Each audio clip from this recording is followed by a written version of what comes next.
नमस्कार, स्वागत है आप सभी का छत्तीसगढ़ की खबरों में। मैं आपके साथ निकिता कश्यप। बुलेटिन की शुरुआत में सीधा आपको लिए चलते हैं शुभारंभ कार्यक्रम में, जहां 108 संजीवनी एक्सप्रेस का शुभारंभ मुख्यमंत्री विष्णुदेव साय की ओर से किया गया। क्या कुछ कह रहे हैं आप सुनिए।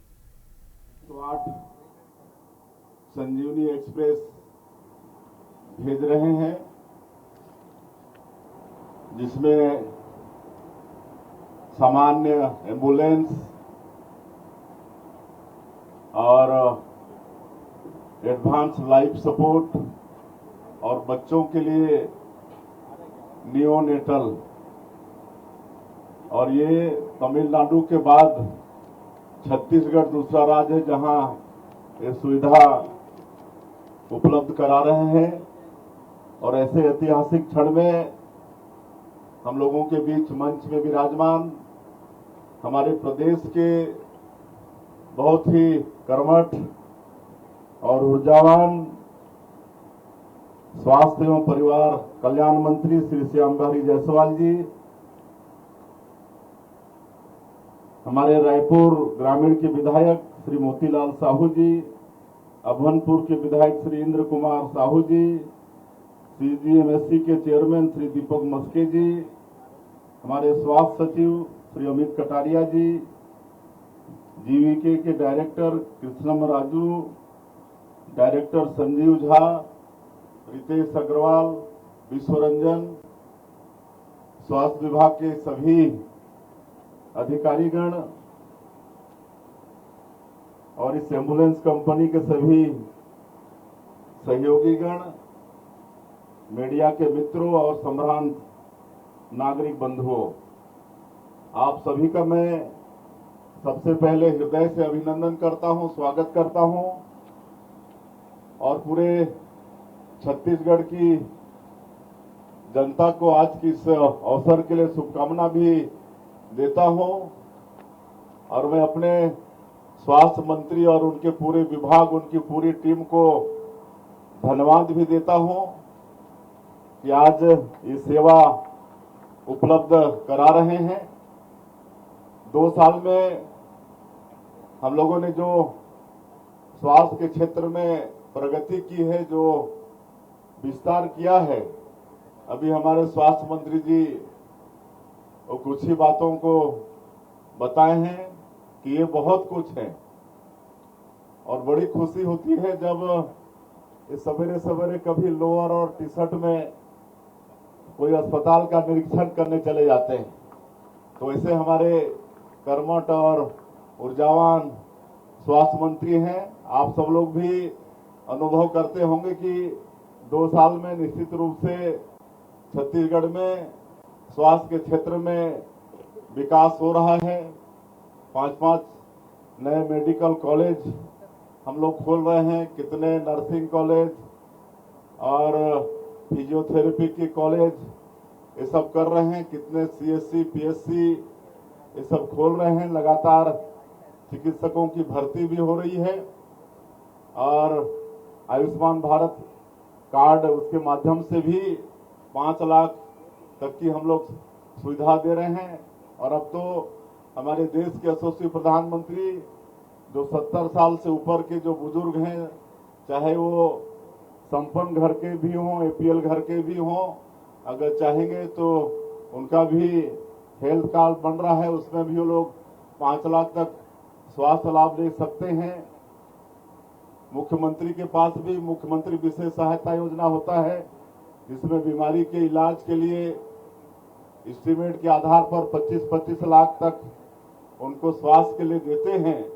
तो हर तरफ से हम लोग प्रयास कर रहे हैं कि हमारे छत्तीसगढ़ के लोगों को किसी भी तरह से परेशानी नहीं हो। और जैसे स्वास्थ्य मंत्री जी ने कहा कि शिकायत आती थी, जैसा हम लोग का प्रयास है कि हमारा जो 108 का एम्बुलेंस है, ये शहरी क्षेत्रों में 15 मिनट के अंदर और ग्रामीण क्षेत्रों में आधे घंटे के अंदर पहुंच जाए। लेकिन कहीं ये पहुंच नहीं पाती थी, लगातार शिकायत भी आ रही थी, इसलिए ये प्रयास हुआ है। और अब हमको लगता है कि इसके बाद शिकायत कम आएगी। और ये पहली बार हो रहा है कि नवजात शिशुओं के लिए ये नियोनेटल ये 5 अभी पांचों संभाग मुख्यालय में एक एक दे रहे हैं। हमारे स्वास्थ्य सेक्रेटरी भी बताएं कि पूरा वो आईसीयू है, सारे उसमें उपकरण हैं स्वास्थ्य से संबंधित, और उसमें उसके मतलब जो जानकार हैं वो पूरा स्टाफ भी रहेगा। निश्चित रूप से इसका लाभ हमारे छत्तीसगढ़ की जनता को मिलेगा। मैं और ज्यादा नहीं करते हुए, आज इसलिए भी ऐतिहासिक दिन है और एक दूसरा भी कि हमारे देश के माननीय प्रधानमंत्री जी और केंद्रीय गृह मंत्री जी दोनों की दृढ़ इच्छा शक्ति और हमारे गृह मंत्री जी का संकल्प, आज वही दिन है 31 मार्च, जिसको हमारे गृह मंत्री जी ने 24 अगस्त में ये तय कर दिया था कि 31 मार्च 2026 को पूरे देश से नक्सलवाद को समाप्त करना है। और आप सब लोग देखे हैं कि उनका संकल्प पूरा हुआ है। और ये जो नक्सलवाद हमारा जो बस्तर क्षेत्र है एरिया वाइज केरल स्टेट से बड़ा है और प्राकृतिक दृष्टिकोण से बहुत सुंदर है, और वहां के लोग 4 दशक से भी ज्यादा समय तक विकास से अछूता थे, वहां कोई पहुंचते नहीं थे। लेकिन 2 वर्ष में हमारे जवानों के अदम्य साहस के कारण वहां पर नक्सलवाद समाप्त हो रहा है। चलिए अब खबरों में आगे बढ़ते हैं। छत्तीसगढ़ के डिप्टी सीएम विजय शर्मा ने कहा है कि लोकसभा में छत्तीसगढ़ के नक्सलवाद से प्रभावित क्षेत्रों पर चर्चा हुई है, और जहां उन्होंने यह भी बताया कि राजनीतिक स्थिति बदलने के बाद राज्य सरकार और उसकी प्राथमिकताएं बदल गई हैं, और जहां पिछली कांग्रेस की सरकार नक्सलियों के साथ समझौता आधारित दृष्टिकोण अपनाती थी, लेकिन नई सरकार गठन के बाद अब प्रधानमंत्री नरेंद्र मोदी के मार्गदर्शन और केंद्रीय गृह मंत्री अमित शाह की सक्रिय भागीदारी से व्यापक रणनीति लागू की गई है। आगे उन्होंने क्या कुछ कहा, आप सुनिए। सदन में केंद्र की सरकार और राज्य की सरकार दोनों ही ने पूर्ण इच्छा शक्ति के साथ संपूर्ण नक्सलिज्म के आर्म्ड कैडर को पूरी तरीके से समाप्त करने का काम किया है। समूचे छत्तीसगढ़ में अब उनके आर्म्ड कैडर के नाम पर कुछ नहीं शेष रह गया है। समूचे भारतवर्ष में भी 99% ये समाप्त हो गया है। और आज 30 मार्च 2026 का दिन है और आज सदन में लोकसभा में इसकी चर्चा रही। उस चर्चा में सारी ही बातें आई, विशेष रूप से छत्तीसगढ़ का भी उद्धरण आता रहा। छत्तीसगढ़ में राजनीतिक परिस्थितियां बदलने के बाद नई सरकार जब छत्तीसगढ़ में भारतीय जनता पार्टी की बनी, उस सरकार ने किस संकल्प के साथ काम किया। ना बस्तर में ना ही छत्तीसगढ़ में अधिकारी बदले ना कर्मचारी बदले, सिर्फ सरकार बदल गई थी और सरकार का संकल्प बदल गया था। विगत सरकार जो कांग्रेस की थी, उस सरकार ने कॉम्प्रोमाइज्ड वे में नक्सलियों के साथ काम किया था। नई सरकार यहाँ छत्तीसगढ़ में बनने के बाद केंद्र की सरकार में माननीय प्रधानमंत्री जी के मार्गदर्शन में माननीय केंद्रीय गृह मंत्री जी ने जिस रणनीति जिस तीव्रता के साथ काम किया, हमारे यहाँ छत्तीसगढ़ में विष्णुदेव जी की सरकार में उसको इम्प्लीमेंट पूरी तरीके से किया गया। और हमने ये देखा है कि समूचा छत्तीसगढ़ आज शांत है, नक्सल मुक्त है। खबरों में आगे बढ़ते हैं। लक्ष्मी वर्मा को राज्यसभा सदस्य चुने जाने के बाद पहली बार बालोदा बाजार में पहुंचे, और जहां छत्तीसगढ़ के कोचे से निर्वाचित चुनी गई लक्ष्मी वर्मा का भाजपा के कार्यकर्ताओं ने भव्य स्वागत किया है। उन्हें रथ पर बैठाकर पूरे नगर में भ्रमण कराया गया, और जिसे कि युवा मोर्चा और महिला इकाई के सदस्य शामिल रहे। और इसके बाद वे जिला कार्यालय भी पहुंची, जहां आपको बताते चले कि कार्यकर्ताओं को संबोधित करते हुए उन्होंने कहा कि भाजपा ने छोटे कार्यकर्ता को राज्यसभा भेजा, और जहां पार्टी के प्रति आभार भी व्यक्त उनकी ओर से किया गया है। साथ ही साथ क्षेत्र की समस्याओं को सांसद के पटल पर उठाकर उनके समाधान निकालने का आश्वासन भी उनकी ओर से दिया गया।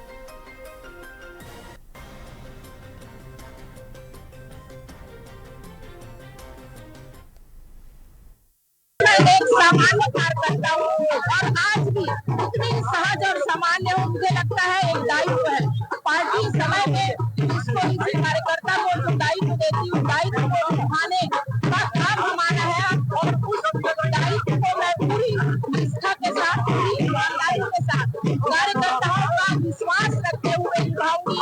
आम जनता के प्रति मेरा समर्पण हमेशा रहेगा। उनकी जो जन समस्याएं हैं उसको लेकर मैं छत्तीसगढ़ सरकार से लेके राज्यसभा के पटल पर लेके जाऊंगी और उनका समाधान हो, ये मेरा पूरा प्रयास होगा। छत्तीसगढ़ में विधानसभा के अध्यक्ष रमन सिंह ने केंद्रीय गृह मंत्री अमित शाह के नक्सल मुक्त भारत के बयान को ऐतिहासिक करार दिया है। उन्होंने कहा कि छत्तीसगढ़ सहित पूरा देश अब लाल गलियारे से निकलकर अब विकास की राह पर तेजी से आगे बढ़ रहा है और जिससे कि 12 करोड़ से अधिक लोगों को लाभ मिलेगा। तो वहीं रमन सिंह का कहना है कि बस्तर में हो रहे निरंतर प्रयासों और पहलों के लिए प्रधानमंत्री नरेंद्र मोदी और गृह मंत्री अमित शाह को उनकी ओर से श्रेय भी दिया गया। आगे उन्होंने क्या कुछ कहा है, आप सुनिए। आज ऐतिहासिक दिन है जब छत्तीसगढ़ ही नहीं पूरा देश नक्सलवाद के दंश से मुक्त होकर एक हिंदुस्तान के अंदर जो लंबे समय से चल रही धारणा थी पशुपति से तिरुपति तक, ये जो रेड कॉरिडोर की बात या कल्पना करने वाले लोग आज निश्चित रूप से पूरे देश में आम आदमी के मन में प्रसन्नता होगी और करीब करीब 20 करोड़ 12 करोड़ से ज़्यादा की आबादी वाला क्षेत्रफल मुक्ति होकर आज विकास की दिशा में आगे बढ़ने का काम कर रहा है। मुझे ख्याल है कि इसकी शुरुआत 2014 में जब नरेंद्र मोदी जी इस देश के प्रधानमंत्री बने, एक दृढ़ संकल्प के साथ विकास के साथ साथ सुरक्षा और नक्सल प्रभावित क्षेत्रों में लगातार उनका संपर्क, बस्तर आते रहे, बस्तर का आतंक रहा, यहाँ की योजनाओं की शुरुआत की, जवंगा की स्कूल में जाकर बच्चों से मिले, महिलाओं के साथ मिलकर यहाँ पे चरण पादुका की योजना की शुरुआत की और निश्चित रूप से उन योजनाओं का असर आज दिख रहा है। और मुझे ख्याल है कि 24 अगस्त 2024 को माननीय देश के हमारे गृह मंत्री अमित शाह जी ने इस बात की घोषणा सार्वजनिक रूप से की थी कि 31 मार्च 2026 तक प्रदेश और देश नक्सल हिंसा से मुक्त होगा। अब खबर रायपुर से है, जहां सरदार वल्लभ भाई पटेल इंटरनेशनल हॉकी स्टेडियम में खेलो इंडिया ट्राइबल गेम्स 2026 के पुरुष हॉकी सेमीफाइनल मुकाबला बेहद ही रोमांचक भरा रहा। जहां पहले सेमीफाइनल में झारखंड ने मध्य प्रदेश को 8-1 से हराकर फाइनल में जगह को पक्का कर लिया है। तो वहीं दूसरे मुकाबले में भी उड़ीसा ने छत्तीसगढ़ को 5-1 से हराया, तो वहीं फाइनल में प्रवेश किया। मैच के दौरान दर्शकों का उत्साह भी देखने को बेहद ही उत्सुक जो है वो नजर आया। तो वहीं खेलो इंडिया ट्राइबल गेम्स के शुभारंभ मोर वीर और डिप्टी डायरेक्टर मयंक श्रीवास्तव भी इस दौरान उपस्थित रहे।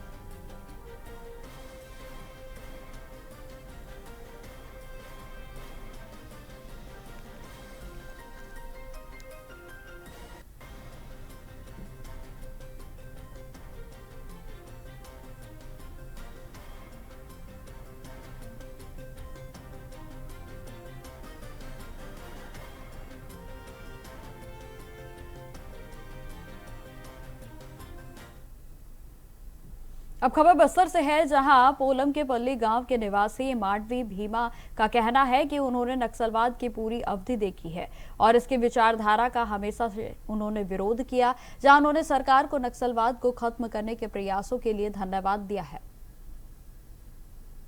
पूरा बस्तर देखिए, केंद्र सरकार जो डेडलाइन तय किए थे 31 मार्च 2026, वो डेडलाइन लगभग कल समाप्त होने वाला है। वो पूरा छत्तीसगढ़ और पूरा बस्तर नक्सलवाद खात्मे की ओर ख़त्म हो गया है, क्योंकि जितने भी बड़े लीडर्स थे अधिकतर लोग का इनकाउंटर हुआ है और बाकी जो है सरकार की पुनर्वास नीति के अंतर्गत सब समर्पण किए हैं। इससे पूरा बस्तर जो बहुत ज़्यादा पीड़ित था, आज समूचा बस्तर बहुत अच्छा महसूस कर रहा है नक्सलवाद खत्म होने पर। आज छत्तीसगढ़ सरकार माननीय विष्णुदेव साय जी और माननीय गृह मंत्री विजय शर्मा जी के नेतृत्व में बेहतरीन विकास काम हो रहा है, क्योंकि हर जगह रोड बनाए, बस चल रही है, आवागमन चल रही है। इससे ये यहाँ की जनता काफ़ी खुश है। मैं आपके माध्यम से कहना चाहूँगा कि माननीय केंद्र की सरकार और छत्तीसगढ़ की सरकार को मैं बहुत बहुत धन्यवाद देना चाहता हूँ, क्योंकि बहुत बेहतरीन ढंग से जो लक्ष्य निर्धारित किए थे उस लक्ष्य के आधार पे नक्सलवाद का खात्मा हुआ। खबरों में आगे बढ़ते हैं। अब खबर बांसवाड़ा से है, जहां सांसद राजकुमार रोत ने कहा है कि आदिवासी बहुल नक्सली क्षेत्रों में आम लोगों को आत्मसमर्पण करने के लिए मजबूर किया है, और जहां मध्यम स्तर के व्यक्तियों को भी मुठभेड़ों में मार दिया गया था, तो वहीं शीर्ष स्तर पर नेताओं ने सरकार के साथ मिलीभगत थी। उन्होंने यह भी कहा कि बीजेपी के किसी भी आदिवासी नेता ने इस मामले पर टिप्पणी नहीं की है और छत्तीसगढ़ के बस्तर क्षेत्र के आदिवासी नेता भी चुप रहे। राजकुमार रोत ने इस उपेक्षा को जानबूझकर की गई मानते हुए फर्जी मुठभेड़ों और अत्याचारों की निंदा की। क्यों पनप रहा है? ये वो नक्सली उन्मूलन चलाया गया है, जो आम व्यक्ति था उसको सरेंडर कराया गया, बीच का व्यक्ति था उसको इनकाउंटर में मारा गया, और जो ऊपर की लॉबी थी वो सरकार के साथ मिला दी गई, ऐसा प्रतीत हो रहा है। और ये कुल मिला के आज भाजपा के आदिवासी लीडर है, नक्सलाइट आदिवासी बाहुल्य क्षेत्र से जुड़ा हुआ मुद्दा है, लेकिन भाजपा के आदिवासी लीडर कोई नहीं बोला इस मामले में। छत्तीसगढ़ बस्तर का आदिवासी लीडर एक भी नहीं बोला।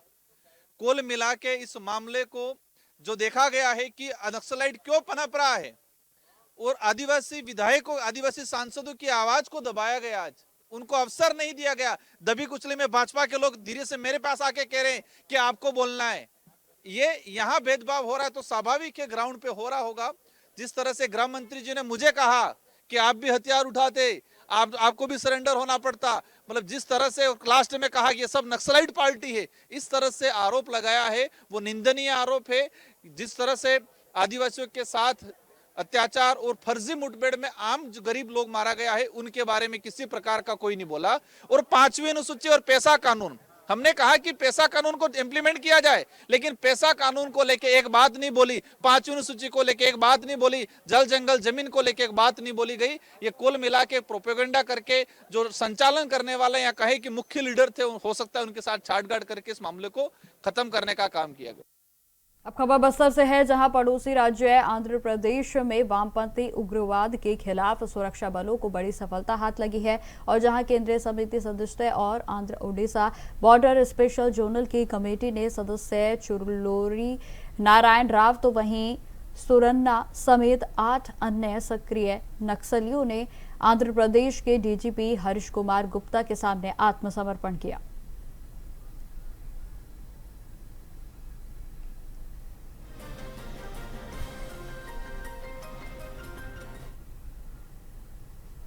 खबरों में आगे बढ़ते हैं। अब खबर बीजापुर से है, जहां 20 लाख के रुपए के इनामी कुख्यात माओवादी नेता सोमन्ना और 8 अन्य नक्सलियों ने आत्मसमर्पण कर पुलिस को बड़ी सफलता हाथ लगी है। आपको बताते चले कि सोमन्ना, जो कि एओबी क्षेत्र में स्टेट कमेटी सदस्य और सीआरसी का कमांडर भी रह चुका है। जानकारी यह भी देते चले कि गजरल्ला रवि और अरुणा की मौत के बाद कमान संभाली थी, तो वहीं आत्मसमर्पण विजयवाड़ा में 31 मार्च की डेडलाइन से एक दिन पहले डीजीपी आंध्र प्रदेश और वरिष्ठ अधिकारियों की मौजूदगी में किया गया।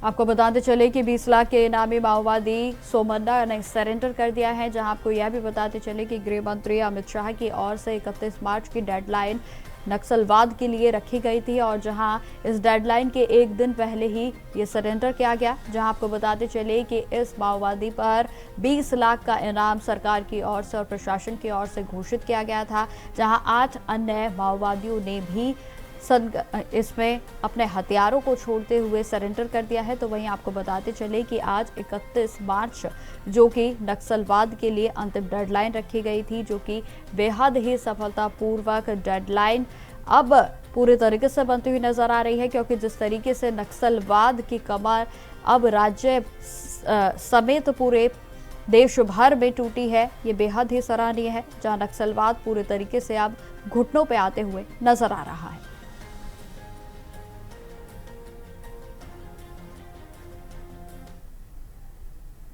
खबर बालोदा बाजार से है, जहां आपको बता दें कि आरोपी ने युवती से 1 वर्ष तक शादी का झांसा देकर प्रेम संबंध बनाए और जहां शादी से मना करने के बाद दुखी होकर युवती की आत्महत्या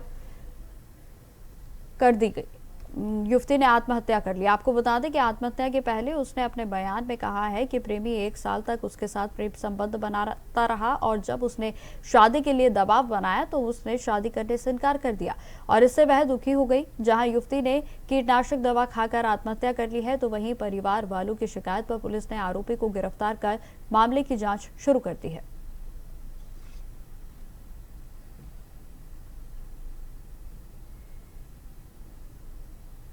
अब खबर रायपुर से है, जहां थाना पुलिस और anti crime and cyber unit ने सोने मकान में चोरी करने वाले 2 अपराधियों को गिरफ्तार कर लिया है। आपको बताते चले कि जो पहले भी चोरी के कई मामलों में जेल जा चुके हैं, उनके कब्जे से सोने की अंगूठी, लॉकेट और तमाम चीजों को बरामद किया गया है और जिनकी कुल कीमत लगभग 2 लाख रुपए आंकी जा रही है। आरोपियों के खिलाफ मामले को दर्ज करते हुए पुलिस की ओर से जांच जारी है।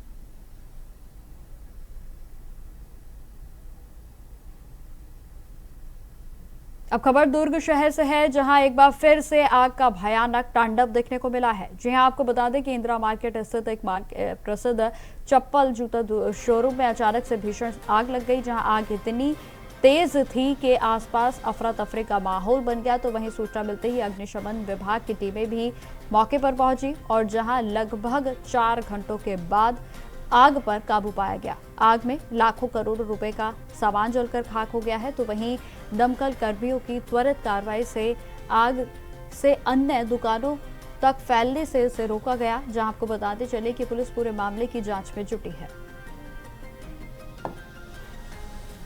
तो आपको बताते चले कि दुर्ग से यह खबर सामने आई है, जहां आग का तांडव एक बार फिर से देखने को मिला है। जहां आपको बताते चले कि शूज के शोरूम में भीषण आग लग गई। आग इतनी भीषण थी कि दमकल विभाग को भी इस भीषण आग पर काबू पाने में लगभग 4 घंटे का समय लग गया। हालांकि गनीमत यह रही कि इस आग के चलते दूसरी दुकानें इस आग की चपेट में नहीं आई हैं और जहां दमकल विभाग की त्वरित कार्रवाई से 4 घंटे के भीतर इस आग पर काबू पा लिया गया है। हालांकि आपको बताते चलें कि इस आग के तांडव के कारण लाखों करोड़ों रुपए का नुकसान बताया जा रहा है। जहां यह जो शूज शोरूम है, काफी बड़ा शोरूम था और जहां पूरा सामान जलकर खाक हो गया है। लेकिन गनीमत यह भी रही है कि इसमें किसी भी तरीके की जनहानि की कोई खबर सामने नहीं आई है। एक बड़ी आग अभी लगी हुई थी, जिसमें फायर ब्रिगेड की गाड़ियां और बीएसपी फायर ब्रिगेड की गाड़ियों को बुलाया गया है और दोनों टीमें मिलकर के इसको बुझाने में लगी हुई है। काफी कुछ कंट्रोल में आ चुका है, थोड़ा सा ही बचा हुआ है, स्थिति नियंत्रण में है। कोई जानमान की हानि सर, कितना नुकसान? किसी प्रकार की जान की कोई क्षति नहीं हुई है अभी तक जानकारी के अनुसार। और ये कैसे आग लगी और कितना इसमें नुकसान हुआ, एक आकलन का विषय है। तो फिलहाल मेरे साथ इस बुलेटिन में इतना ही। देश दुनिया की तमाम खबरों की जानकारी के लिए बने रहे हमारे साथ। नमस्कार।